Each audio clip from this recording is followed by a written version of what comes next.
තෙරුවන් සරණයි සියලු දෙනාටම විභජ්‍යවාද ශාසන සමීක්ෂා ධර්ම මණ්ඩපයේ සමග ඔබ රැඳී සිටින්නේ.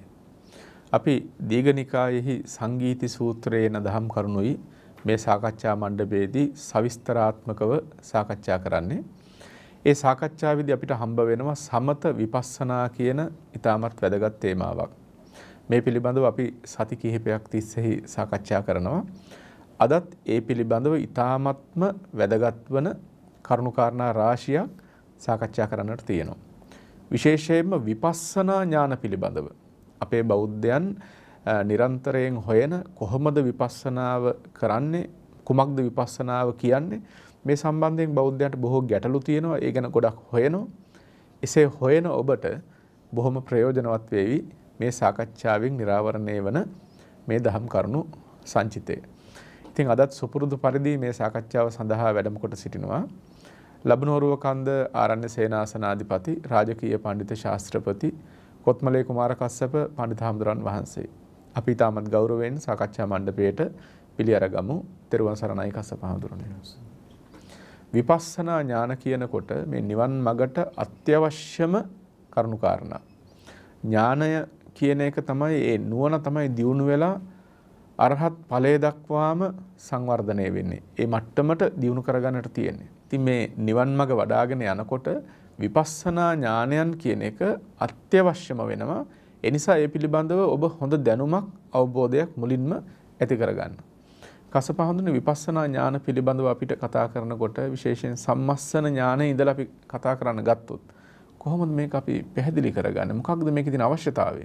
තෙරුවන් සරණයි සියලු දෙනාටම. විදර්ශනා භාවනාව පිළිබඳව අපි සලකා බලනකොට මේ විදර්ශනා භාවනාව සිදු කිරීමේදී අනුපූර්ව ආකාරයෙන් අපේ සිත පත්වන විවිධ අවස්ථාවන් අපට දකින්නට පුළුවන්කම තිබෙනවා. එතකොට ඒ අවස්ථාවන් වලදී අපි අපේ මනස හැසිරවිය යුතු ආකාරය පිළිබඳවත් අපිට තේරුම් ගන්නට පුළුවන්කම තිබෙනවා. මේ විපස්සනා ඥාන පිළිබඳව අපි තේරුම් ගැනීමෙන්, අවබෝධ කර ගැනීමෙන්. විපස්සනා ඥාන කියලා කියන්නේ විදර්ශනාව වැඩිම තුළින් අපි ප්‍රතිවේධ කරනු ලබන ප්‍රඥාවට කියන තවත් නමක්. එතකොට ඒ විදර්ශනාව තුළ අපි අපේ මනස හික්මවන්නට මූලික වශයෙන්ම උත්සාහවත් වනකොට අපිට විවිධ ආකාරයේ තත්වයන් ඔස්සේ අපේ මනස ඉදිරියට අරගෙන යන්නට පුළුවන්කම තිබෙනවා. විශේෂයෙන්ම අනිත්‍ය දුක්ඛ අනාත්ම කියන මේ ත්‍රිලක්ෂණ ධර්මයේ තමයි අපි ප්‍රතිවේධ කරන්නට උත්සාහවත් වන්නේ.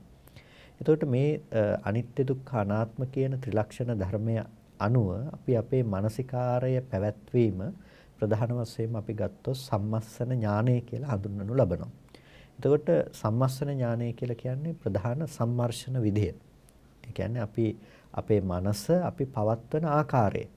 එතකොට අපි අපේ මනස පවත්වාගෙන යනු ලබන ආකාරය සහ ඒ මනස පවත්වනු ලබන වීතිය පිළිබඳව අපි මූලික වශයෙන්ම හඳුනා ගැනීමක් සිදු කළ යුතුයි. එතකොට ඒ හඳුනා ගැනීම තමයි විශේෂයෙන්ම මේ සම්මස්සන ඥානයේ හැටියට අපට දකින්නට පුළුවන්කම තිබෙන්නේ. එතකොට අපි සාමාන්‍යයෙන් විදර්ශනා භාවනාව කියලා කිව්වට අපි මොන විදිහට සිත දියුණු කිරීමද මේ විදර්ශනා භාවනාව කියන්නේ කියන එක හඳුනා ගන්නට පුළුවන්කම තිබෙන්නේ මනාකොටම මේ සම්මස්සන ඥානයේ පවත්වන විදිය පිළිබඳව තේරුම් ගැනීමෙන්. එතකොට සම්මර්ෂණ ඥානය පිළිබඳව තේරුම් ගත්ත පුද්ගලයෙකුට තමයි එතනින් එහාට යන අනිකුත් ඥාන විශේෂයන් පිළිබඳව අවබෝධ කරගන්නට පුළුවන්කම තිබෙන්නේ. ඒ කියන්නේ උද්‍යප්පයාදී ඥානයන් පිළිබඳව නැතිනම් උදේවැය ඥානය පවා උපදව ගන්නට පුළුවන්කම තිබෙන්නේ මේ සම්මස්සන ඥානය අනුව මානසිකාරයේ පවත්වනු ලබන පුද්ගලයෙකුට. එතකොට අපිට එයින්ම පැහැදිලි කරගන්නට පුළුවන් මේකේ පළමු වන භූමිය තමයි සම්මර්ෂණය කියන දේ. විපස්සනා භාවනාවේහි පළමු භූමිය තමයි සම්මස්සනය කියන දේ. එතකොට මේ සම්මර්ෂණ ඥානය කියලා කියන්නේ කුමක්ද? අපි මේ පිළිබඳව විමසා බලනකොට අපිට දකින්නට පුළුවන්කම තියෙනවා කතං අතීත අනාගත පච්චුප්පන්නානං ධම්මානං සංකිපිත්වා අවත්තානේ පඤ්ඤා සම්මස්සනේ ඥානං. එතකොට මේ අතීත අනාගත පච්චුප්පන්න වූ ධර්මයන් සංකිපිත්වා, එතකොට මේ ධර්මයන් ඔක්කොම එකතු කොට ඒතන ව්‍යවස්ථාපනය කරන්නා වූ නුවණට කියනවා සම්මස්සනේ ඥානය කියලා. එතකොට මේ සම්මස්සන ඥානය පවත්වන ආකාරය දිහා බැලුවහම අපිට අර ලක්ෂණ ප්‍රතිවේදයේ පිළිබඳව තේරුම් ගන්නට පුළුවන්. ඒ තමයි අනිච්ච දුක්ඛ අනාත්ත කියලා කියන්නේ. එතකොට මේ අනිත්‍ය දුක්ඛ අනාත්ම කියන මේ ත්‍රිලක්ෂණ ධර්මය විදර්ශනා භාවනාවෙහි මූලික අංගය නැතිනම් මූලිකම භූමිය සාධනය කරන සංඥා තුනක් නැතිනම් ඒ ලක්ෂණ තුනක්. එතකොට අපි අනිත්‍ය අනුව යමක් බලනවා නම් දුක අනුව යමක් බලනවා නම් අනාත්මය අනුව යමක් බලනවා නම් ඒ බැලිය යුත්තේ කොහොමද? එතකොට අනිත්‍ය අනුව යමක් බලනවා කියලා කියන්නේ ඒ ක්ෂය වැයවීම අනුව ඒ ධර්මයේ පිළිබඳව බලනකම. එතකොට දුක අනුව බලනවා කියලා කියන්නේ ඒ භය අනුව මානසිකාරයේ පැවැත්වීම. අනාත්මය අනුව අපි බලනවා කියලා කියන්නේ ඒ නිස්සාර ස්වභාවය, සාරාපගත ස්වභාවය පිළිබඳව අපේ මානසිකාරය පැවැත්වීමයි. එතකොට මෙන්න මේ ධර්මයන් අපි මේ විදිහට මානසිකාරයේ පැවැත්වීම තමයි පොදුවේ ගත්තාම අපිට සම්මස්සන ඥානයේ විදිහට හඳුනා ගන්නට පුළුවන්කම තිබෙන්නේ. එතකොට කුමන ධර්මයන්ද අපි මේ විදිහට අනිත්‍ය වශයෙන් දකින්නේ?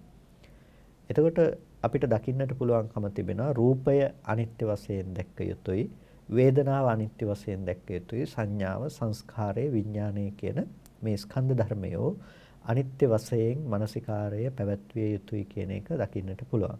මේ ස්කන්ධ ධර්මයෝම භය වශයෙන් දැක්ක යුතුයි. මේ ස්කන්ධයෝම අනාත්ම වශයෙන් දැක්ක යුතුයි.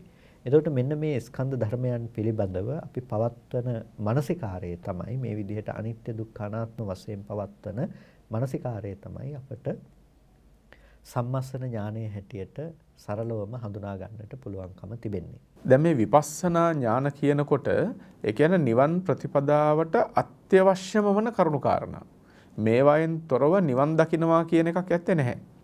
කසපහඳුන ඒකනේ මේ පිළිබඳව අපි විශේෂ අවධානය යොමු කළ යුතු වන්නේ. එතකොට අපි දැනගන්නට ඕන කුමක්ද මෙනෙහි කරන්නේ, කොහොමද මෙනෙහි කරන්නේ කියන එක. මේ කසපහඳුර සිහිපත් කළ රූප වේදනාදී ධර්මයන් පිළිබඳව තමයි මේ මෙනෙහි කිරීම කරන්නේ. අනිත්‍ය වශයෙන්, දුක් වශයෙන්, අනාත්ම වශයෙන් මෙනෙහි කරනවා. දැන් අනිත්‍ය වශයෙන් මෙනෙහි කරනවා කියනකොටත් අපේ බෞද්ධයන්ට ගැටලු තියෙන්නට පුළුවන් කොහොමද අනිත්‍ය හැටියට මෙනෙහි කරන්නේ? කොහොමද දුක හැටියට මෙනෙහි කරන්නේ? කසපහඳුන මෙන්න මේ ගැනත් අපි පැහැදිලි කිරීමක් කරන්නට ඕන. ඇත්තම අනිත්‍ය වශයෙන්, දුක් වශයෙන්, අනාත්ම වශයෙන් මානසිකාරයේ පවත්වනවා කියනකොට නැතිනම් මෙනෙහි කරනවා කියනකොට අපි කොහොමද මේ අනිත්‍ය වශයෙන් අපේ මනස පවත්වන්නේ? විශේෂයෙන්ම බුදුරජාණන් වහන්සේ බොහෝ අවස්ථාවලදී අපට දේශනා කරනවා මේ ස්කන්ධයන්ගේ අනිත්‍යතාවය ආදී දේශනා කරනකොට කොහොමද මෙහි අනිත්‍ය වශයෙන් අපි සංඥාව පැවැත්විය යුත්තේ, අනිත්‍ය වශයෙන් අපේ මනස පැවැත්විය යුත්තේ කියන කාරණාව. ඉති රූපං, මෙන්න මේකයි රූපය. ඉති රූපස්ස සමුදයෝ, මෙන්න මේ විදිහටයි රූපය හටගත්තේ, රූපේ ඉපදුනේ. ඉති රූපස්ස අස්තංගමෝ, මේ තමයි රූපේහි තිබෙන අස්තංගමය. මේ තමයි රූපය පිළිබඳව අනිත්‍ය වශයෙන් දැක්ක යුතු ආකාරය කියලා බුදුරජාණන් වහන්සේ දේශනා කොට වදාළේ.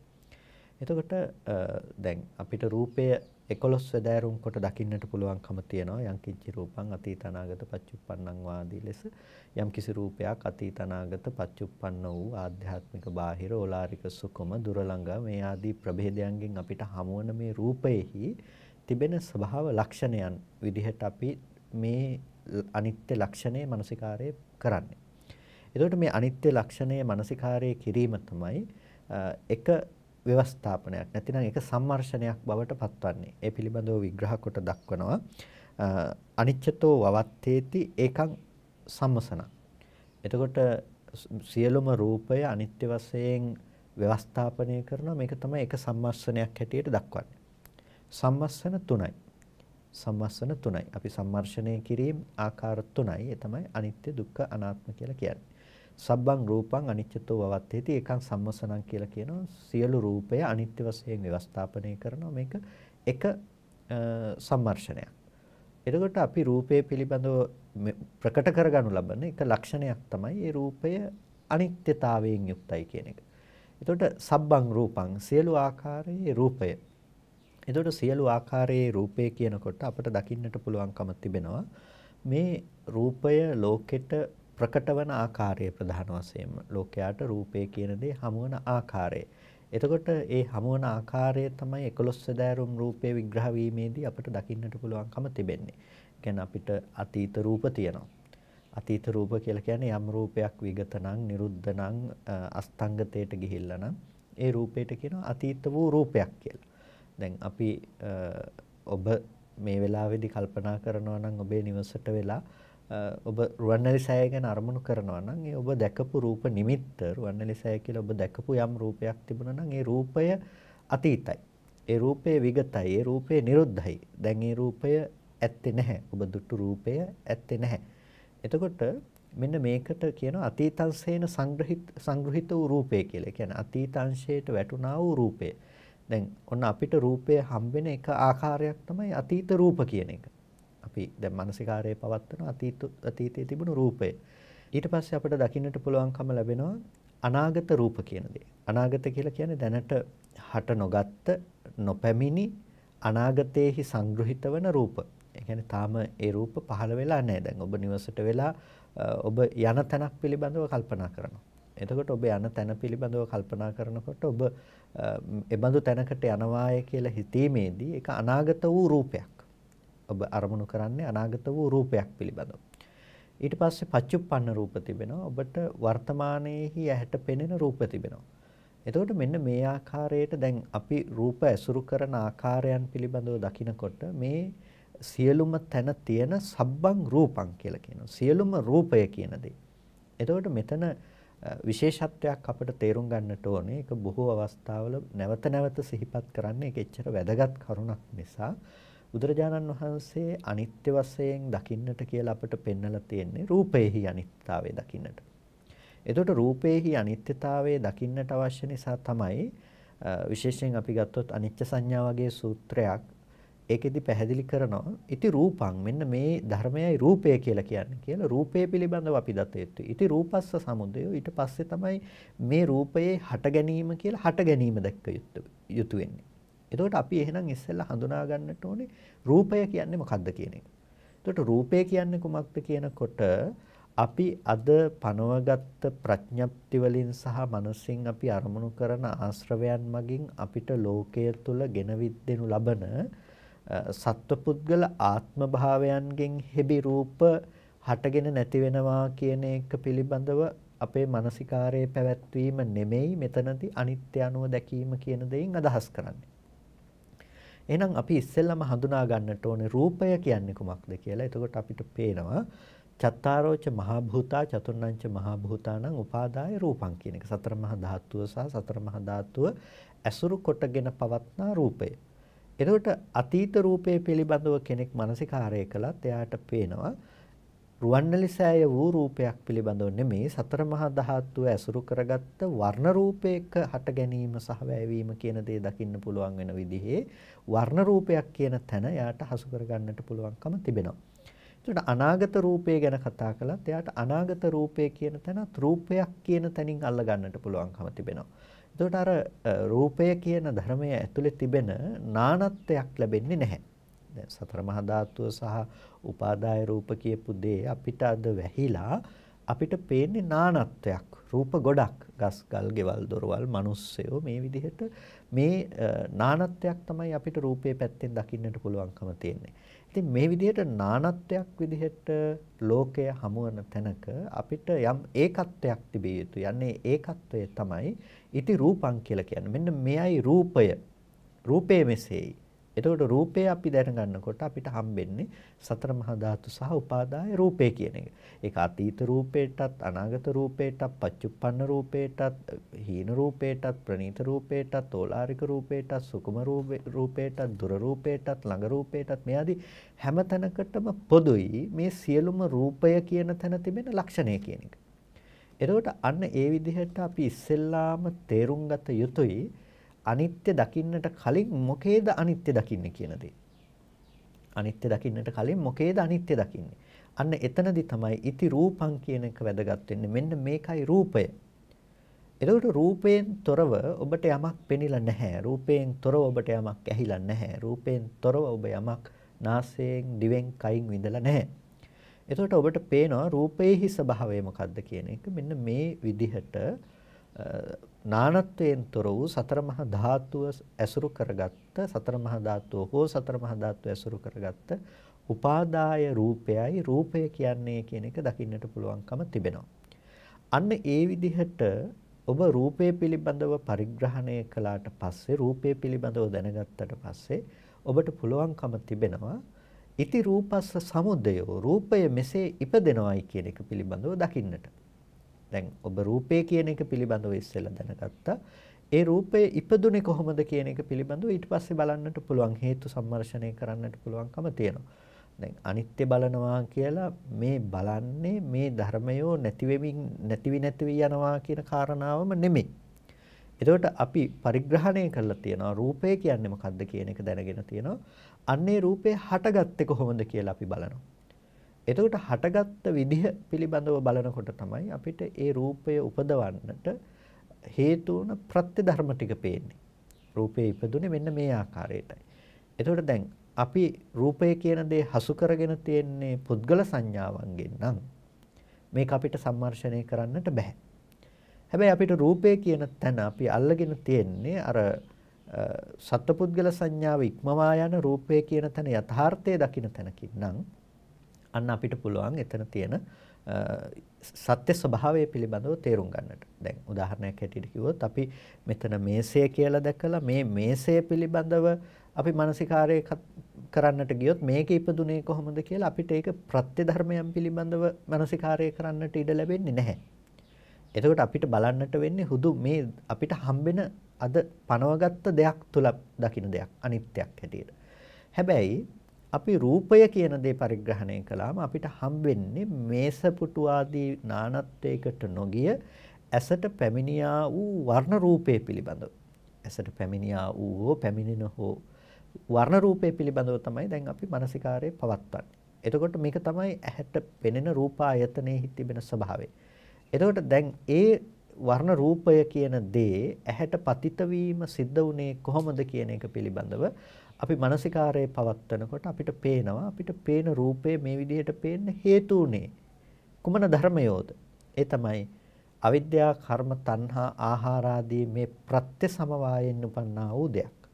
දැන් එතකොට බාහිර රූපයට අවිද්‍යාවෙහි සම්බන්ධතාවය මොකද්ද? කර්මයේහි සම්බන්ධතාවය මොකද්ද? තෘෂ්ණාවෙහි සම්බන්ධතාවය මොකද්ද?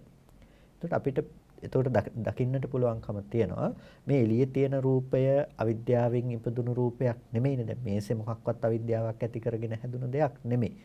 එතකොට එතන රූපය කියන දෙයට මේ අදාළ වෙන්නේ නැහැ. හැටෙන වර්ණ රූපයට මේ අදාළ වෙන්නේ නැහැ. එහෙනම් ඇයි ඇහැ අවිද්‍යා මේ තෘෂ්ණා කර්මාදී හේතුන්ගෙන් පෙන්වන්නේ? යම් කිසි විදිහකින් තමන්ගේ පැත්තෙන් ඇහැ උපදවා ගත්තා නම් අන්න ඒ ඇසෙහි ඉපදීමත් සමග පෙනෙන රූපය පිළිබඳවයි කතා කරන්නේ. නිසා ඇහැ හදාගන්නට හේතුන හේතු ටිකයි මේ කියන්නේ අවිද්‍යා තෘෂ්ණා කර්ම කියලා ආහාර කියලා මේ කතා කරන්නේ.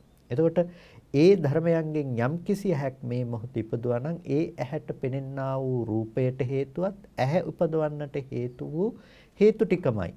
එතකොට අපිට පේනවා මේකේ හට ගැනීම සිද්ධ වුණේ මේ ආකාරයට. මේ ධර්මයේහි හට ගැනීම සිද්ධ වුණේ මේ ආකාරයට.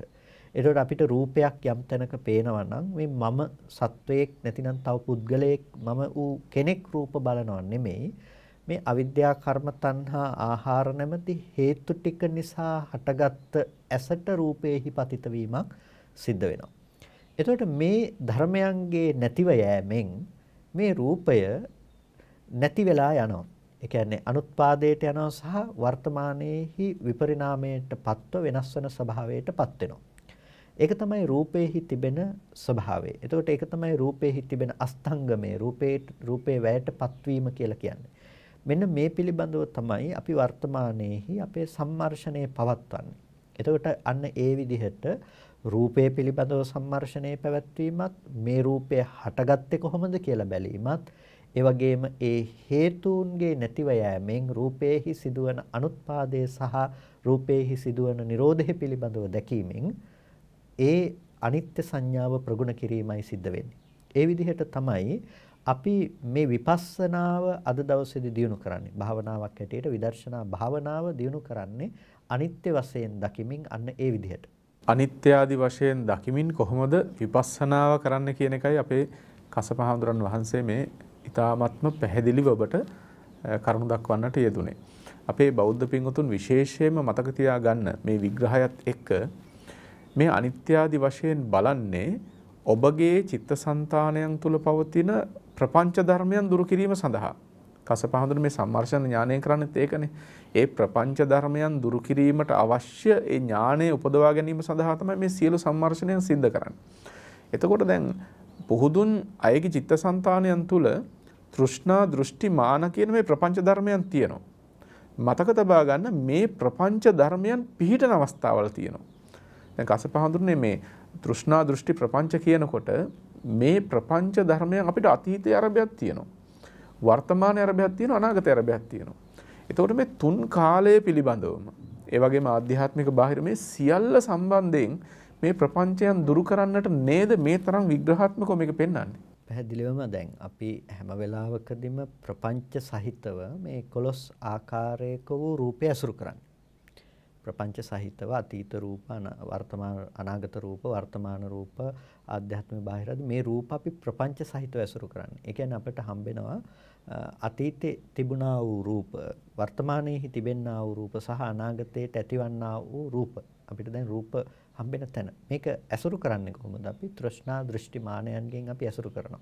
එතකොට අපි කලින් අපි කැමැත්තෙන් ඇසුරු කරපු දේවල් තියෙනවා. ඒ දේවල් අපිට වර්තමානයේහි ලබා ගන්නට, අනාගතයට අපි ඒ දේවල් ලබන්නට අපි නැවත නැවත වෑයම් කරනවා, අපි උත්සාහවත් වෙනවා. ඊට පස්සේ අපි ආධ්‍යාත්මික වූ රූපයන් පිළිබඳව අපි මම පුද්ගලයෙක් කියලා අපි හිතා ගන්නවා. බාහිර වූ රූපයන් පිළිබඳව තව පුද්ගලයෝය වටිනාකම් සහිත දේවල් වෙන වටිනාකම් සහිත දේවල් කියලා අපි හිතා ගන්නවා. මේ ආකාරයට අපි හැම වෙලාවකදීම රූපේ පිළිබඳව පවත්වන ප්‍රපංච සහිත මනසක් තියෙනවා. අනේ ප්‍රපංච සහිත මනස තමයි දුරු කළ යුත්තේ. එතකොට ප්‍රපංචයේ මත හිඳගෙන ප්‍රපංචය දුරු කරන්නට පුළුවන් කමක් නැත්තේ නැහැ. ප්‍රපංචයේ මත හිඳගෙන ප්‍රපංචය දුරු කරන්නට පුළුවන් කමක් නැත්තේ නැහැ. ඒ නිසා තමයි මේ ප්‍රපංචය පවත්වන්නට බැරි වෙන විදිහට එතන පවත්නා ධර්මතා ස්වභාවය පිළිබඳව අපි පෙන්වා දිය යුත්තේ. ලෝකෙහි පවත්නා යථාර්ථය තමයි හුදු ධර්ම සම්තතියක හට ගැනීම සහ වැයවීම කියන එක. ඒක නොදන්නා කම නිසා තමයි, ඒක නොදකින කම නිසා තමයි අපි ආලේපනය කරගත්ත දෙයක් තුළ අද රැවටෙන්නේ. මේ සත්පුද්ගල සංඥාව පවත්වන්නේ, ප්‍රපංච සංඥාවන් පවත්වන්නේ අර ආලේපනය කරගත්ත දෙයක් තුළ. එතකොට දැන් අපි හදාගන්න තෘෂ්ණා දෘෂ්ටි මාන වශයෙන් ඇසුරු කරන දේ විමසන්නට ගියොත්, ඒක විමසා බලන්නට ගියොත් ඒක विद्यमान වෙන්නේ නැහැ. ඒක පවතිනවා කියලා අපිට පේන්නේ නැහැ. දැන් අපි උදාහරණයක් හැටියට අපි මේ දරුවා අම්මා කියලා මේ විදිහට අපිට හම්බෙන තැනක, නැතිනම් මම හෝ මගේ දේ කියලා අපි හමුවන තැනක තිබෙන දේවල් ගැන හිතාගෙන අපි ඒක විමසා බලන්නට ගියොත් අපිට හම්බෙනවා පඨවි ආපෝ තේජෝ වායෝ කියන මේ අනාත්ම සතර මහා ධාතුව. සතර මහා ධාතුව ඇසුරු කරගෙන පවත්නා වර්ණ ගන්ධ රස ඕජා කියන මේ රූප ධර්මතා ටික. එතකොට අපිට හම්බෙන්නේ මේ හුදු රූප සංතතියක පැවැත්ම විතරයි. එතකොට එහි ස්වභාවයත් ඇහැට දැක්කොත් ඇහැට පේන්නේ වර්ණ ටිකක් විතරයි, පාට ටිකක් විතරයි. එතකොට මේ පේන වර්ණ සටහන මම උනේත් නැහැ, තව කෙනෙක් උනේත් නැහැ. දැන් අපි මෙහෙම අපේ කය දිහා බලලා මේ මමයි කියලා හිතනවා. එතකොට දැන් මේ කොතනද මේ ප්‍රපංචයේ පැවැත්වුවේ? මේ ප්‍රපංචයේ පැවැත්වුවේ අර ඇහැට පැමිණියා වූ වර්ණ සටහන තුළ. එතකොට ඇත්තටම වර්ණ සටහන කියන එක මමද කියලා බැලුවොත් වර්ණ සටහන කිසිම කලයක මම උනේ නැහැ. ඒ ඇති වුණු වර්ණ සටහන හටගෙන ඉතුරු නැතුව නැති වෙලා යන ධර්මයක්. එතකොට අපි ඒ වර්ණ රූපයේ තුල මෙහි පෝෂණය කරගන්නේ ප්‍රපංචය. එතකොට දැන් ප්‍රපංචය කියන එක හරියට කවදාවත් අපිට පෙනෙන්නේ නැති, ඒ කියන්නේ विद्यमान නොවන හරියට මායාවක් වගේ. ඒ කියන්නේ ප්‍රපංච සංඥාව කියන එක මෙතන කොයිම විදිහකටවත් යථාර්ථය තුල අපිට දකින්නට පුළුවන් කමක් නැත්තේ නෑ. පඨවි ආපෝ තේජෝ වායෝ එකක්වත් මම නෙමෙයි, මගේ නෙමෙයි, ආත්මයක් නෙමෙයි. ඒකට වර්ණ රූපේ දිහා අපි අරගෙන බලනකොට මේ හැම එකකම ස්වභාවයේ විදිහට අපිට දකින්නට පුළුවන්කම තිබෙනවා. ධර්මතාවයක හට ගැනීම සහ වැයවීම සිද්ධ වෙන දෙයක්. ඒකට අර ප්‍රපංච සංඥාව තුල තමයි අපි හැසිරෙන්නේ. කියන්නේ මායා සහිත ලෝකයේ තුල තමයි හැසිරෙන්නේ. හැබැයි තියෙන අවිද්‍යාව කියලා කියන්නේ ඒ මායාව රූපය තුල විද්‍යමාන වන දෙයක් හැටියට අපි කල්පනා කරනකම. අන්න එතනින් මිදෙන්නට තමයි මේ රූපය අනිත්‍යයි කියන එක නැවත නැවත අපි පෙන්වා දිය යුත්තේ. රූපය අනිත්‍යයි කියන එක අපි සම්මර්ෂණය කළ යුතුවන්නේ. එතකොට රූපේ අනිත්‍යයි කියන එක සම්මර්ෂණය කරනකොට අපිට පේනවා මේ මම කියලා මේ දකින රූපය කියන එකත් රූප සංඥාවක් විතරයි. එතකොට අර ප්‍රපංචයට ඉඩක් නැහැ. පේන වර්ණ රූපය ඇතුලේ මම නැහැ. පේන වර්ණ රූපය ඇතුලේ තව අය නැහැ. පේන වර්ණ රූපය ඇතුලේ වටිනකම් නැහැ. එතකොට අපිට පේනවා වර්ණ රූපය කියන්නේ රූපායතනේ නැතිනම් හටගෙන නිරුද්ධ වෙන ධර්මයක් හැටියට පේනවා. එතකොට ඒක ඇතුලේ මම හෝ මගේ ආත්ම වශයෙන් ග්‍රහණය කරගන්නට දේවල් ඇත්තේ නැහැ. අතීතේ යම්තාක් රූප පෙනුණා නම් අතීතයේහි පෙනුණු සියලුම රූපවල ස්වභාවය තමයි මම නොවුණු, මගේ නොවුණු, මගේ ආත්මය නොවුණු ස්වභාවය. ඔබට අතීතයේ යම්තාක් ඇහැට වර්ණ රූප පෙනිලා තියෙනවා නම් ඔබට දැන් ඔබ මතක් කරලා බැලුවොත් ඔබ ඊයේ දවසේදී ඔබ දැකපු දේවල් ගැන ඔබ කවදාවත් සත්ව පුද්ගලයෝ දැකලා නැහැ. ඇහැට පෙන්ලා තියෙන වර්ණ රූප ටිකක් විතරයි. එතකොට ඔබට පේනවා දැන් මේ නුවණින් බලන කෙනෙකුට එහෙනම් අතීතයේහි ගෝචර වුණ ඇහැටපත් උන ඒ වර්ණ රූපය හටගෙන ඉතුරු නැතුව නැතිවන්නක් විදිහට විතරයි එතන පැවතුනේ කියන එක දකින්නට පුළුවන්කම තියෙනවා.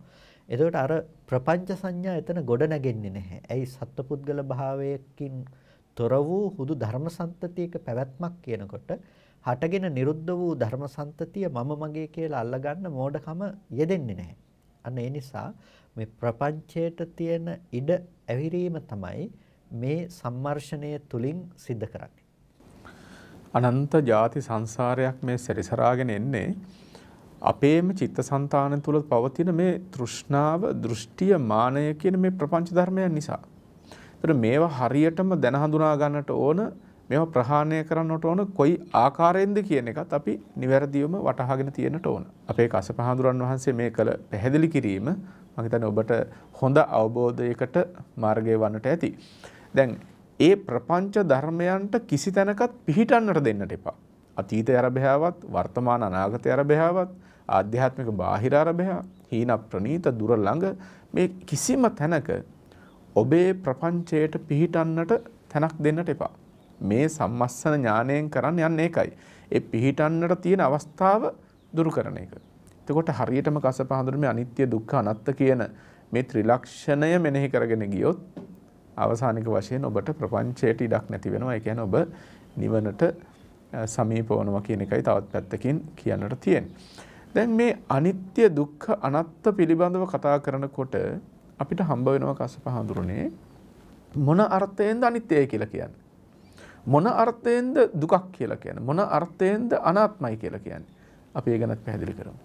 අනිත්‍ය, දුක්ඛ, අනාත්ම පිළිබඳව අපි බලනකොට අපිට එහි යෙදෙන අර්ථය පිළිබඳව බලනකොට අනිච්චං khයට්ඨේන අනිත්‍ය කියලා කියන්නේ ක්ෂයාර්ථයකින්, khයට්ඨේන කියලා කියන්නේ ක්ෂයාර්ථයකින්. දැන් අර මම හිතනවා මේ කරුණු පිළිබඳව තිබෙන අනවබෝධය නිසා තමයි අනිච්ච ආදී ලෙස අර විවිධ මේ විකෘතිතාවයන් ඉදිරිපත් වෙන්නේ. අනිච්චං khයට්ඨේන කියලා කියන්නේ අනිත්‍යයි කියලා කියන්නේ ක්ෂය අර්ථයකින්. අනිත්‍ය කියන ධර්මයේහි අපිට දකින්නට පුළුවන් අර්ථය තමයි ක්ෂය අර්ථය කියලා කියන්නේ. ඒ කියන්නේ මේ ධර්මය ක්ෂය වීම දකින්නට පුළුවන්කම තිබෙනවා. ඒ කියන්නේ හටගෙන වැය වීමක් තිබෙනවා.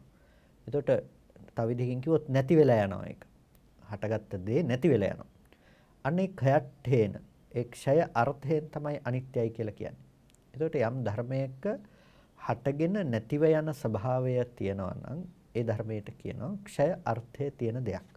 එතකොට නැතිනම් එහි තමයි අනිත්‍ය කියන දේ ධර්මයේ विद्यमान වන්නේ. ක්ෂය අර්ථයේ යම් තැනක තියෙනවා නම් එතන අනිත්‍ය කියන ධර්මයේ विद्यमाනයි. එතකොට මේ කය කියන අර්ථයෙන් තමයි අනිත්‍ය කියන එක හැම වෙලාවකදීම දැක්ක යුතු වන්නේ.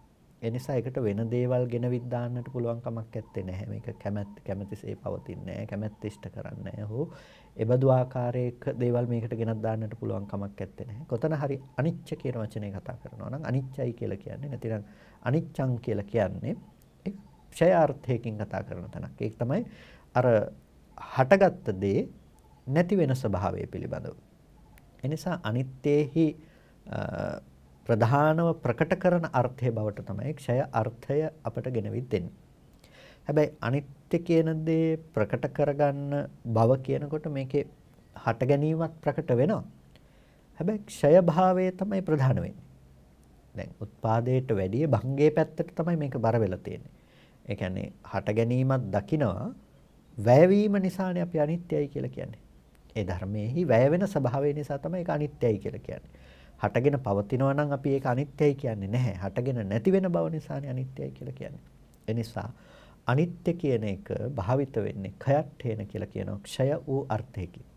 අනිත්‍ය කියන දේ භාවිත වෙන්නේ khයට්ඨේන ක්ෂය වූ අර්ථයකින්. කියන්නේ ඒ අනිත්‍යතාවය දකිනකොට එතන ඒ ධර්මයේහි ක්ෂය භාවය අපට ප්‍රකට වෙන්නට ඕනේ. ඒ ධර්මයේහි නිරෝධය, ඒ ධර්මයේහි නැති වී යෑම, ඒ ධර්මයේහි විපරිණාමාදී ලක්ෂණයන් අපිට ප්‍රකටව පේන්නට අවශ්‍යයි අනිත්‍ය වශයෙන් අපි කරන සම්මර්ෂණයේදී. ඒ වගේම දුක්ඛම් භයට්ඨේන කියලා කියනවා. දුකයි කියලා කියනවා. නැතිනම් දුක්ඛ කියන පදයේ දෙනවා භයට්ඨේන භය අර්ථයකින්.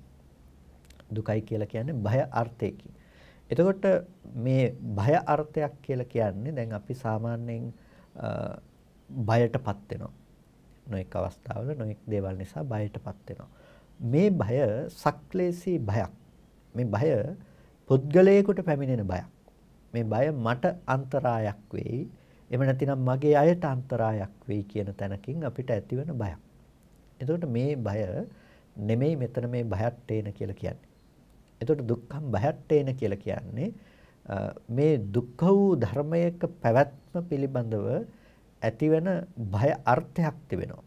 ඒ කියන්නේ මේ ස්කන්ධ ධර්මයන්ගේ විද්‍යමාන ලක්ෂණයක් තමයි දුක්ඛ ලක්ෂණය කියලා කියන්නේ. එතකොට ඒ දුක්ඛ ලක්ෂණයෙන් යම් තැනක යුක්ත නම් යම් ධර්මයක් දුක්ඛ වූ ලක්ෂණයෙන් යුක්ත නම් ඒ ධර්මය ඒකාන්තයෙන් බයගෙන විද්දෙන ධර්මයක්. ඇයි? මොහොතින් මොහොත ඒ ධර්මය හටගෙන නිරුද්ධ වෙන ස්වභාවයෙන් යුක්ත නම් එබඳු සන්තතියක් උරුම කරගත්ත එබඳු හටගෙන නිරුද්ධ වෙන ධර්මතාවයක් උරුම කරගත්ත කෙනෙකුට හැම මොහොතකම පත්වන්නා වූ මරණය නැමැති ධර්මයේ දකින්නට පුළුවන්කම තියෙනවා. මොහොතින් මොහොත මේ ධර්මය හටගෙන නිරුද්ධ වෙනවා. සංස්කාරයන්ගේ බිඳීම ඔහුට දකින්නට පුළුවන්කම තියෙනවා. එතකොට සංස්කාරයන්ගේ බිඳීම දකිනකොට මුළු තුන් ලෝකයේම එයාට පේන්නේ ඒ අනිත්‍ය බව උරුම කරගත්ත බිඳීම උරුම කරගත්ත ඒ ධර්මයන්ගේ පැවැත්ම පිළිබඳව. ඒ නිසා එයාට එතන තිබෙන ඒ දුක්ඛ ලක්ෂණය දකින්නට පුළුවන්කම තියෙනවා. පීලනාර්ථයේහි දුක්ඛ ලක්ෂණය දකින්නට පුළුවන්කම තියෙනවා. එතකොට ඒ දුක්ඛ ලක්ෂණය දැකීම නිසා තමයි එතන මේ භය කියන වචනය පාවිච්චි වෙන්නේ. භය කියන වචනේ. ඒ කියන්නේ එතන කිසිම තැනක පිළිසරණක් දකින්නට පුළුවන් කමක් නැත්තේ නැහැ. සෑම සංස්කාරයකම ස්වභාවය තමයි හටගෙන වැය වෙන ස්වභාවය. දැන් අනිත්‍ය පිළිබඳව දැකීමකින් තොරව මේ භය ගෙනවිත් දෙන දුක දැකීම කියන දේ සිද්ධ වන්නේ නැහැ. ඒ නිසා තමයි බුදුරජාණන් වහන්සේ දේශනා කරන්නේ යද නිච්ඡං තං දුක්ඛං. යමක් අනිත්‍ය නම් ඒ අනිත්‍ය වූ ධර්මයම දුකයි කියලා. යමක් අනිත්‍ය නම් අනිත්‍ය වූ ධර්මයේම දුකයි. එතකොට අනිත්‍ය නිසා දුක උපදිනව නෙමෙයි. අනිත්‍ය වූ යම් ධර්මයක් තියෙනවා නම් ඒ අනිත්‍ය වූ ධර්මයම දුක්ඛ ලක්ෂණයන්ගෙන් යුක්තයි. නැතිනම් දුක්ඛ ස්වභාවයෙන් යුක්තයි. එතකොට ඒ ස්කන්ධ ටිකම දුක්ඛ ස්වභාවයෙන් යුක්ත වූවක් ලෙස දකිනකොට එයාට ඒ දුකෙන් මිදීමක් පේන්නේ නැහැ ස්කන්ධ ටිකෙන් මිදෙන්නේ නැතුව. දුකෙන් මිදීමක් පේන්නේ නැහැ ස්කන්ධ ටිකෙන් මිදීමක් නැතුව. එතකොට ස්කන්ධ ටික යම් තැනක උපදිනවා නම් ඒ අනිත්‍ය වන ස්වභාවයෙන් යුක්ත ස්කන්ධ ධර්මයක්. ඒ නිසාම ඒ ස්කන්ධය බය සහිතයි කියලා කියනවා. ඒ ස්කන්ධ ධර්මය බය සහිතයි කියලා කියනවා. මේ බය අර අපි සක්ලේශීව බයටපත් වෙන තැනින් මේ බය කියන එක දකින්නට එපා. මේ බය කියලා කියන්නේ ස්කන්ධයන්ගේ හට ගැනීම සහ බිඳීම දැකීම තුළින් ඇතිවනු ලබන නුවණක් සමග ඇතිවන දෙයක්. එනිසා පුද්ගලයෙකුට වන හානියක් පිළිබඳව දෙයක් ඇත්තේ නැහැ. මෙතන තිබෙන බය තමයි අර ධර්මයන්ගේ බිඳී යන ස්වභාවයත් සමග ඇතිවන ලක්ෂණය තේරුම් ගැනීම. ඒ නිසා තමයි දුක්ඛම් භයට්ඨේන කියලා කියන්නේ මේක දුකයි භය අර්ථය නිසා. මේක දුකයි භය අර්ථය නිසා. එතකොට මෙතන කිසිම හවුහරණක් දකින්නට පුළුවන් කමක් නැත්තේ නෑ. ඒ නිසාම මේක බය සහිතයි කියලා කියනවා. ඒ වගේම අනත්තං අසාර කට්ඨේන කියලා කියනවා. මේක අනාත්මයි අසාරක අර්ථයෙන්. මේක අනාත්මයි අසාරක අර්ථයෙන්. මොකද්ද? මේ ස්කන්ධ ධර්මයෝම අනාත්ම ධර්මයෝ. ස්කන්ධයන්ම අනාත්මයි. ඒ අනාත්ම අසාරක අර්ථයෙන් කිසිම සාරයක් නැහැ. මොන වගේද සාරයක් නැත්තේ? නිච්චසාර සාරේන සාරෝ, සුඛසාර සාරේන සාරෝ, අත්තසාර සාරේන සාරෝ. නිත්‍යසාර වශයෙන් මෙහි කිසිම සාරවත් භාවයක් ඇත්තේ නැහැ. ස්කන්ධයන්ගේ නිත්‍ය වූ ස්වභාවයක් දකින්නට පුළුවන් කමක් ඇත්තේ නැහැ. ඒ වගේම ස්කන්ධයන්ගේ සැපයයි යමක පැවැත්මක් දකින්නට පුළුවන් කමක් නැහැ. සැප වශයෙන්ුත් මේකේ සාරයක් හරයක් ඇත්තේ නැහැ. ඊට පස්සේ අත්තසාර සාරේන අසාරෝ, ආත්ම වශයෙන් මේක අසාරයි. ආත්ම භාව වශයෙන් මේක අසාරයි. අත්තසාර සාරේන අසාරෝ කියලා කියනවා. එතකොට මෙතන ආත්ම භාව වශයෙන් ගන්නට දෙයක් නැහැ. එතකොට අනාත්මයයි කියලා කියන්නේ ඇයි? අසාරක අර්ථය නිසා. අනාත්ම කියලා කියන දේ දකිනකොට ප්‍රකට වෙන්නට ඕනේ අසාරක අර්ථයක්. දුක දකිනකොට අපිට එතන ඇලෙන්නට සුඛ සහගත දෙයක් නැහැ, බය සහිත වූවක් ලෙස වැටහෙනවා වගේම ඒ ධර්මය අනාත්මයි කියලා දකිනකොට අපිට වැටහෙන්නට අවශ්‍ය වන්නේ කුමක්ද? අනාත්මයි කියලා දකිනකොට වැටහෙන්නට අවශ්‍ය වන්නේ එහි තිබෙන අසාරක ස්වභාවය.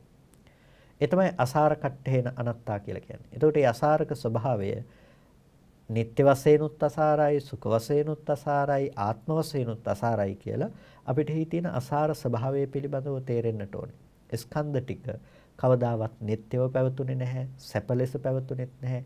ඒක කිසිම කලක ආත්මයක් බවට, කෙනෙක් බවට, පුද්ගලයෙක් බවට පත්ුනේත් නැහැ.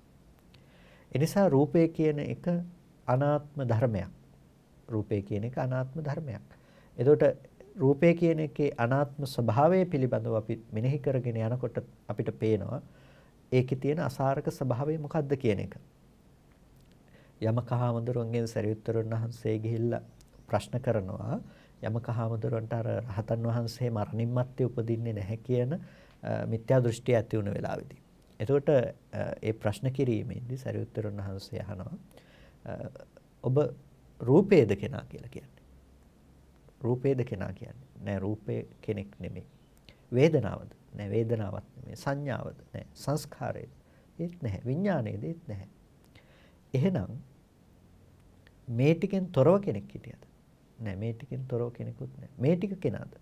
මේ ටික පුද්ගලයෙකුත් සත්වයෙකුත් නෙමෙයි. එතකොට මේ එකක් සත්වයක් නොවන කල මේකෙන් තොරව සත්වයක් නැති වෙන කල මේකත් සත්වයක් නෙමෙයි නම් එතකොට මේ ධර්මතා ටිකේ මොන රහතන් වහන්සේද මරණින් මත්තේ නූපදින්නේ කියලා. එතකොට අපිට අර ස්කන්ධ ටිකක් පිළිබඳව රහතන් වහන්සේයයි ගත්ත වැරදි දෘෂ්ටියක් තියෙනවා නම් ඒ දෘෂ්ටිය දුරු කරන්නට තමයි ස්කන්ධ ටිකේ යථාර්ථය ප්‍රකට කළේ. එතකොට අපිට පේනවා ස්කන්ධ ටිකේ රහතන් වහන්සේ වූ පුද්ගලයෙක් නැහැ. ස්කන්ධ ධර්මයන්ගේ මිනිස්සෙක්ක මේ පුද්ගලයෙක්ක සත්වයෙක්ක කියලා ගත්ත ස්වභාවයක් නැහැ. ස්කන්ධ ධර්මයන්ගේ ස්වභාවය මොකද්ද? අසාරයි. ඒ විදිහේ ආත්ම භාවයකින් අසාරයි. අපි ස්කන්ධ ටිකකට සත්වයා කියලා කියන එක එතන තියෙන ස්කන්ධයන්ගේ අසාර ස්වභාවයක්. එහෙම සත්වයා කියලා කියන්න පුළුවන් කමක් ඒක ඇතුලේ නැහැ. රූපය ඒ මොහොතට හටගෙන නිරුද්ධ වෙනවා. එතකොට අනිකුත් නාම ධර්මය ස්පර්ශ ප්‍රත්‍යයෙන් හටගෙන ස්පර්ශ නැති වෙනකොට නැති වෙලා යනවා. නාම රූප ප්‍රත්‍යයෙන් විඥාණය හටගෙන නැති වෙලා යනවා. මෙන්න මේ විදිහට ප්‍රත්‍ය නිසා හටගෙන ප්‍රත්‍ය නිරෝධයෙන් නිරුද්ධ වෙන ධර්මසන්තතියක් අපි සත්වයායයි කියලා කියනවා නම් අපිට සත්වයාගේ පැවැත්මක් පෙන්වන්නට වෙන්නේ නැහැ. එතකොට මේ හේතු ටික නිසා ස්කන්ධ ධර්මතා ටිකක් ඉපදුනා. ඒකට සත්වයා ඉපදුනා කියන්නට යෙදෙන්නේ නැහැ. ඒ ස්කන්ධ ටිකේ මොහොතේ බිඳී යනවා. ඒක සත්වයා මරුණා කියන්නට සුදුසු වෙන දෙයක් නෙමෙයි. මේක ස්කන්ධයන්ගේ හට ගැනීම සහ වැයවීම කියන දේ. මෙන්න මේ විදිහට දකිනකොට යාට පේනවා ස්කන්ධය ආත්මසාර වශයෙන් අසාරයි. ස්කන්ධයන්ගේ ආත්මසාර වශයෙන් ගන්නට දෙයක් ඇත්තේ නැහැ. ස්කන්ධයන්ගෙන් තොරව වෙනම පැවැත්මක් ඇත්තේ නැහැ. එතකොට මේ විදිහට ස්කන්ධයන් පිළිබඳව එයා දකිනවා අනාත්ම වශයෙන්. එතකොට අනාත්ම වශයෙන් දැකීම තුළින් දකිනවා කියලා කියන්නෙම එයා අසාරක ස්වභාවය පිළිබඳව දකිනවා කියන එක. ඒ නිසා අනිත්‍ය වශයෙන් දකිනකොට එයා ක්ෂයාර්ථයක් දකිනවා, දුක් වශයෙන් දකිනකොට භයාර්ථයක් දකිනවා, අනාත්ම වශයෙන් දකිනකොට අසාරකාර්ථයක් දකිනවා. දැන් අපි මේ සාකච්ඡා කරමින් ඉන්නේ සම්මස්සන ඥානය පිළිබඳව. සම්මර්ෂණ ඥානය. දැන් මෙහිදී කරන්නේ අතීතානාගත වර්තමාන ධර්මයන් රැස්කොට ව්‍යවස්ථාපනය කරනවා. මේවා කොහොමද කියලා හරියට තීරණය කරනවා, කල්පනා කරනවා. නුවණින් මෙනෙහි කරනවා. දැන් මෙන්න මෙහෙම මෙනෙහි කරගෙන යනකොට තමයි අර අනිත්‍ය වශයෙන්, සංකත වශයෙන්, පටිච්ච සමුප්පන්න වශයෙන්, ක්ෂය ධර්මයක්, වය ධර්මයක්, නිරෝධ ධර්මයක් ආදී වශයෙන් මෙය මනවින්ම ව්‍යවස්ථාපනය කරගන්නවා. හරියටම සම්මර්ෂණය කරලා කරුණාකාරණා පිළිබඳව දැනුමක්, අවබෝධයක් ඇති කරගන්නවා. දැන් අපි මේ කතා කරේ විශේෂයෙන්ම ස්කන්ධ සම්බන්ධයෙන්, පංචස්කන්ධය සම්බන්ධයෙන් තමයි මේ බොහෝ වෙලාවට අපි මේ පැහැදිලි කිරීම කරගෙන එන්නේ. කසපහඳුරනේ මේ පටිච්ච සමුප්පාදයටත් මේක අදාළ වෙනවා. කොහොමද පටිච්ච සමුප්පාදය මේ සම්මස්සන ඥාණයට යොදාගන්නේ? සම්මර්ෂණය කියලා කියනකොට දැන් අපිට සම්මර්ෂණයේ විවිධ ක්ෂේත්‍රයන්ගෙන් අපිට පවත්වන්නට පුළුවන්කම තියෙනවා. ඒකට සම්මර්ෂණය පිළිබඳව පැවැත්වීමේදී අපි කිව්වා දැන් සම්මර්ෂණ තුනක් පිළිබඳව අනිත්‍ය, දුක්ඛ, අනාත්ම කියලා. මේ තමයි ත්‍රිලක්ෂණ ධර්ම ප්‍රතිවේදය. ඒකට මේ විදිහට අපි පවත්වන සම්මර්ෂණය පවත්වනකොට අපිට පේනවා මේ හුදු ධර්ම සම්තතියක පැවැත්මක් කියන එක. එතකොට මේ ධර්ම සම්තතියක පැවැත්ම පිළිබඳව බුදුරජාණන් වහන්සේ විවරණය කරපු අනෙක් ක්‍රමයක් තමයි පටිච්චසමුප්පාද ධර්මය කියලා කියන්නේ.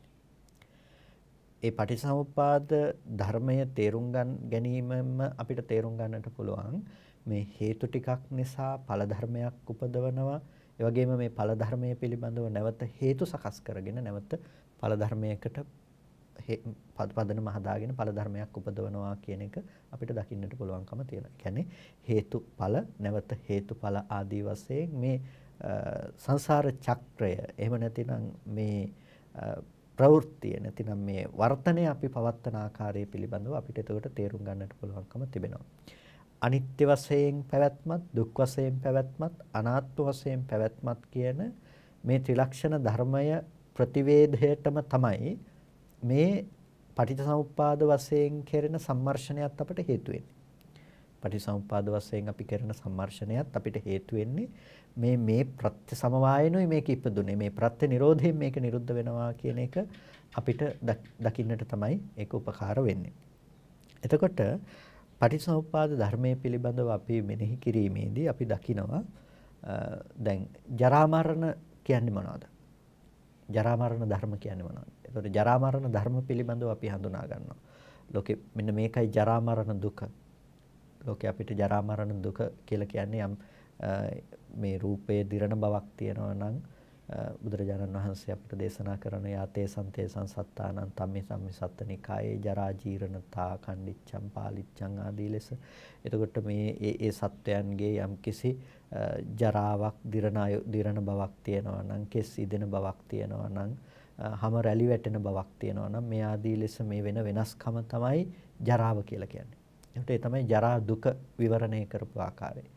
ඒ වගේම මරණය පිළිබඳව අපිට විවරණය කරලා තියෙනවා. ඒ සත්වයන්ගේ ඒ සත්වනිකායෙහි යම් චුතියක් තියෙනවා නම්, චුත වෙන බවක් තියෙනවා නම්, මරණයක් තියෙනවා නම්, මේ කයේ නැතිවීමක් තියෙනවා නම් මේ තමයි ජරා මරණේ දුක විස්තර කරපු ආකාරය.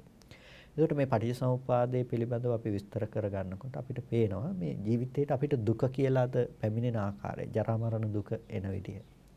ඊට පස්සේ එතනට ඔබෙන් ගියපු තව නුවණක් ඒත් එක්කම තියෙනවා. ඒ තමයි ජරා මරණ ධර්ම කියන්නේ මොනවද කියන එක. එතකොට දැන් ජරා ධර්ම, මරණ ධර්ම පිළිබඳව විග්‍රහ වෙන තැන් තියෙනවා.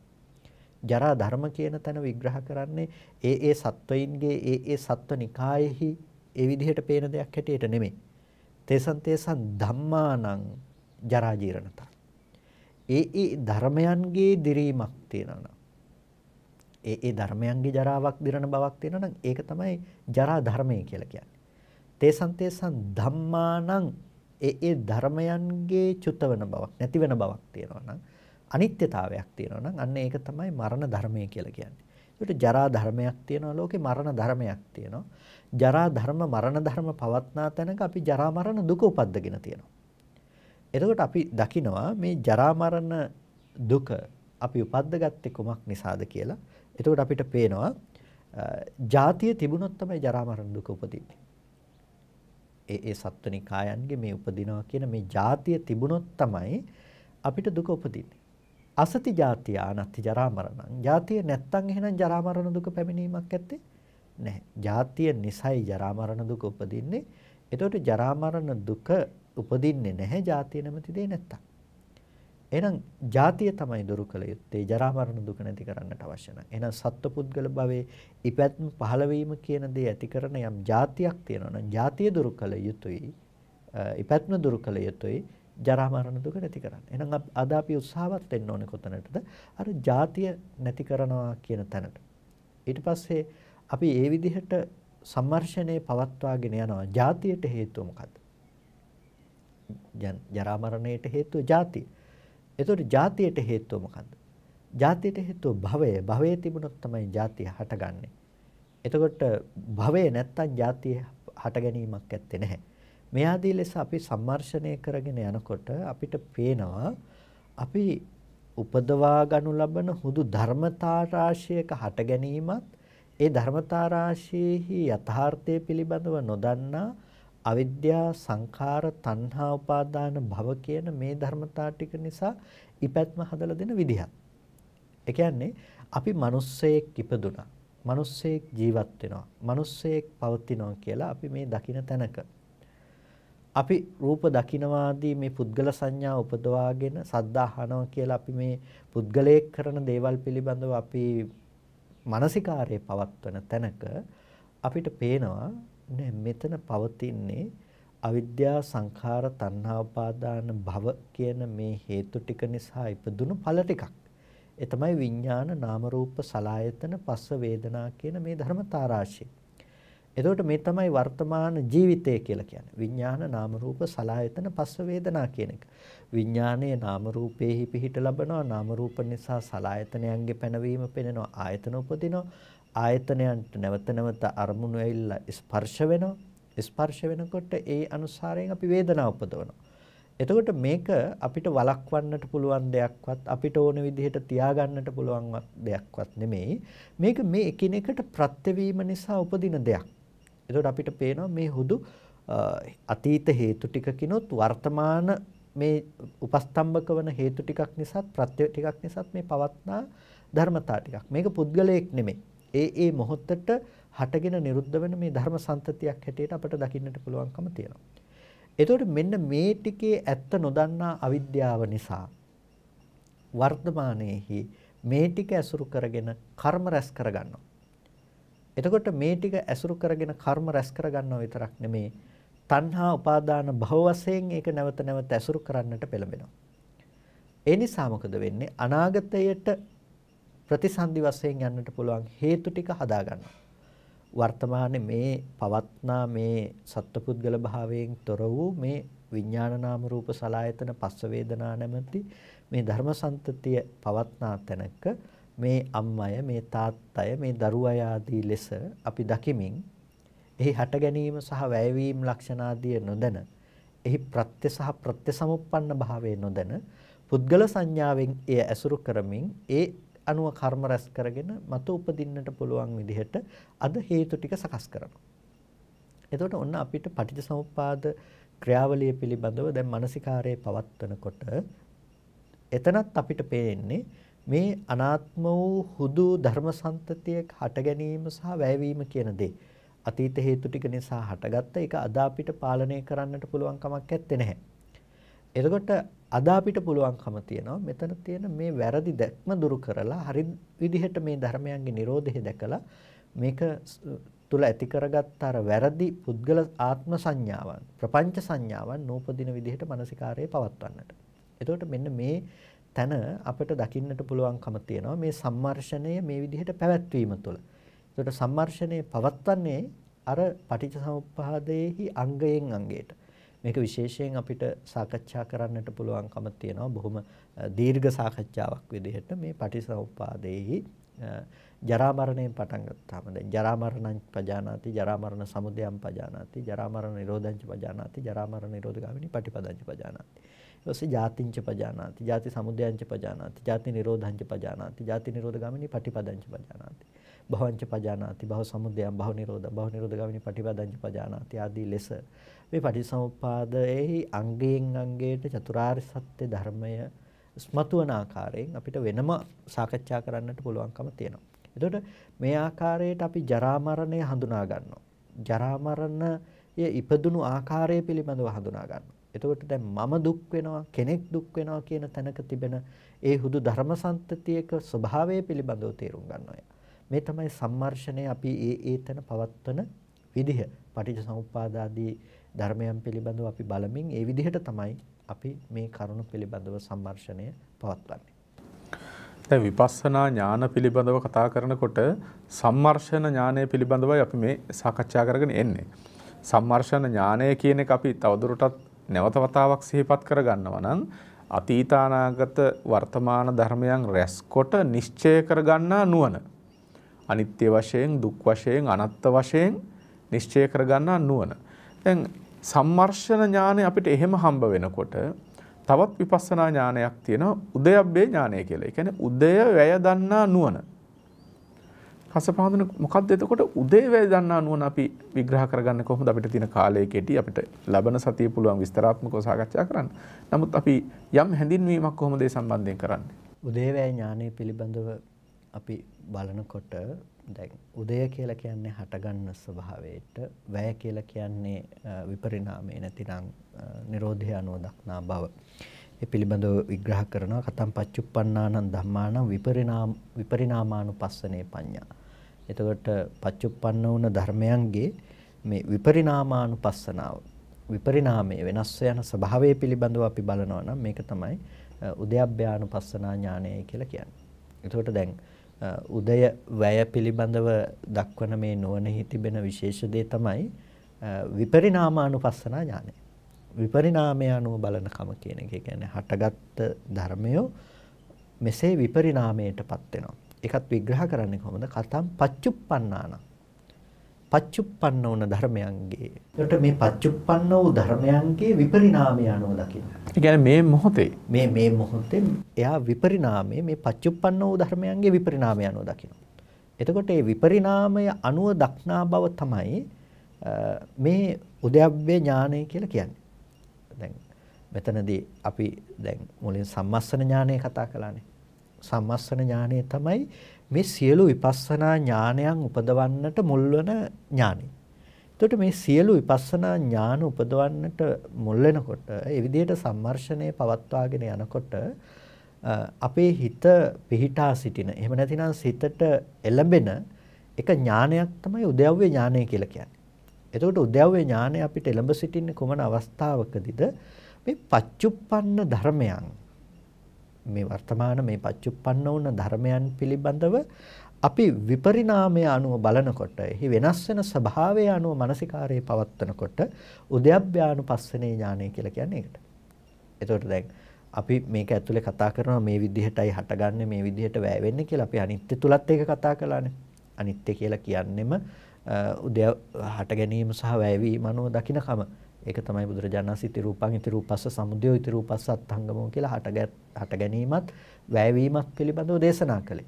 හැබැයි මෙතන තිබෙන විශේෂත්වය තමයි මේ විපරිණාමය අනුව පවත්නා නුවණ, විපරිණාමානුපස්සනේ ඥානය. ඒකත් වර්තමාන ධර්මයන්. වර්තමාන ධර්මයන්ගේ විපරිණාමානුපස්සනාව.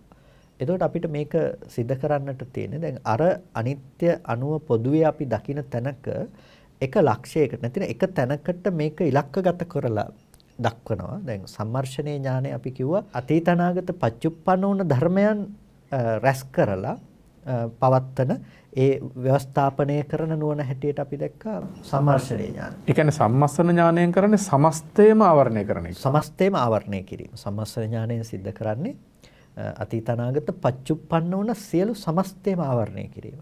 හැබැයි මෙතනදී උද්‍යව්‍ය ඥානයේදී විශේෂයෙන්ම ගෙනහැර දක්වන දේ දකින්න ඒ තමයි පච්චුප්පන්නානං ධම්මානං විපරිණාමානුපස්සන. පච්චුප්පන්න වුණ ධර්මයන්ගේ විපරිණාමය අනුව, එහි වෙනස් වෙන ස්වභාවය අනුව අපි මනස පැවැත්වීම තමයි උද්‍යව්‍ය ඥානය කියලා කියන්නේ. එතකොට සම්මස්සන ඥානයට වඩා උද්‍යව්‍ය ඥානය වෙනස්. සම්මස්සන ඥානයේ නැතිව උද්‍යව්‍ය ඥානයක ඉපදීමක් නැහැ. සියලු ධර්මයන්ගේ පොදුවේ ඒ ලක්ෂණය මානසිකාරය කිරීම තුළ තමයි අපිට පච්චුප්පන්න ධර්මයන් පිළිබඳව මේ නුවණ පවත්වන්නට පුළුවන්කම තියෙන්නේ. කසපාඳුන මේක හරිය නිකන් අර කෝස් එක ඉවර කරලා ඒකෙන් ලබාගත් දැනුම වර්තමානයට යොදා ගන්නවා වගේ. වර්තමානයට යොදා ගන්නවා වගේ. දැන් යදතීතම් පහීනන්තං අතීතයක් තිබුණා නම් ඒක ප්‍රහීනයි. ඒ වගේම අපත්තං ච අනාගතං අනාගතේ තාම පැමිණිලා නැහැ. පච්චුප්පන්නංච යේ ධම්මේ තත් විපස්සති කියනවා. යම් පච්චුප්පන්න වුණ ධර්මයක් තියෙනවා නම් ඒ තැන විපස්සති ඒ තැන නුවණින් දකිනවා.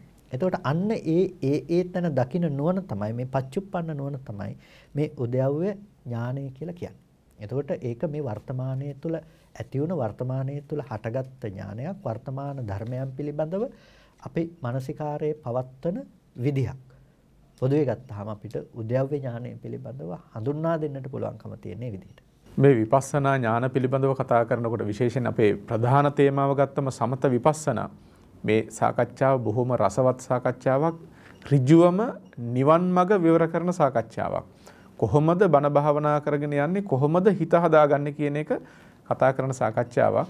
ඒ නිසා මෙය ධර්මකාමී පින්වතුන්ට මේ ධර්ම රසය විඳින පින්වතුන්ට අපූර්ව රසයක් විඳින්නට පුළුවන් වන හරි වැදගත්ම රසවත්ම තේමාවක්. ඉතින් අද අපිට ලැබී තියෙන කාලය නිමා වෙන නිසා මෙතකින් સમાપ્ત කරනවා.